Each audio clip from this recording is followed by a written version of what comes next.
નમસ્કાર, આપ જોઈ રહ્યા છો સંદેશ ન્યૂઝ. હું છું પ્રીતિ.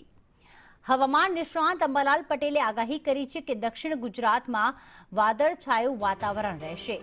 બંગાળનો ઉપસાગર અને અરબી સમુદ્રની સિસ્ટમ સક્રિય થઈ છે અને બંને સિસ્ટમ 4 નવેમ્બર સુધી સક્રિય રહેશે.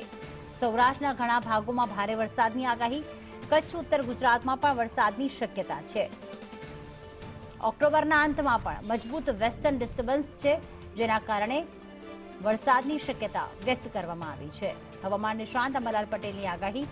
આ વખતે દિવાળીમાં પણ એટલે કે ઓક્ટોબરના અંતમાં પણ મજબૂત વેસ્ટર્ન ડિસ્ટર્બન્સના કારણે વાદળછાયું વાતાવરણ રહેશે.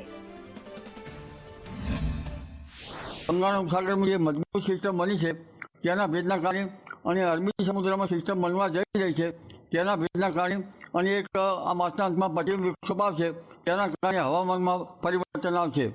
અને અત્યારે હાલ જોવા જઈએ તો લગભગ દક્ષિણ ગુજરાતના ભાગોમાં વરસાદ થવાની શક્યતા છે, ક્યારેક મધ્ય ગુજરાતના ભાગોમાં પણ ત્યાં અસર થવાની શક્યતા રહે.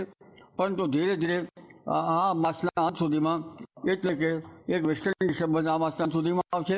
આ માસના અંત સુધીમાં બંગાળ ઉપસાગરની સિસ્ટમ વધારે સક્રિય થશે અને અરબ સાગરમાં પણ એક તોફાન બનવાની શક્યતા રહેશે, જેના કારણે લગભગ આગામી 5 નવેમ્બર સુધીમાં રાજ્યના ઘણા ભાગોમાં વરસાદ થશે.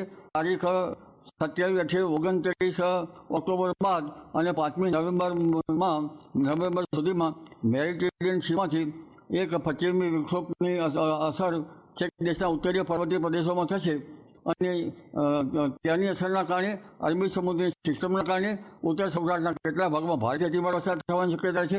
ઉત્તર ગુજરાત, મધ્ય ગુજરાત, પૂર્વ ગુજરાતના કેટલાક ભાગમાં ગાજવી સાથે વરસાદ થવાની શક્યતા રહેશે અને આ વરસાદ જાણે શિયાળે ચોમાસું થયું હોય તેવો રહેવાની શક્યતા રહેશે.